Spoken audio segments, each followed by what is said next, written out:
আসসালামু আলাইকুম। ওয়ালাইকুম আসসালাম। তো জামাই, তুমি এই জায়গায় কে? আমি তো তোমাকে বাড়ির দিকে যাইতেছি। জি, আমি বুঝতে পারছি যে আপনি আমগো বাড়িতেই যাইতেছেন। এর লেগে আপনার সাথে একটু দেখা করতে, কথা বলতে আসলাম। বলস নাই? হ্যাঁ, বলছি তো আমি।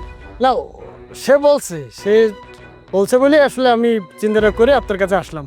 মানে আপনার সাথে আমার ২ মিনিট একটু কথা বলতে চাই। আচ্ছা ঠিক আছে, কি করে বলো। কিছু যদি মনে না করেন। অন্তর, তুই সামনে গিয়ে দাঁড়া। ঠিক আছে।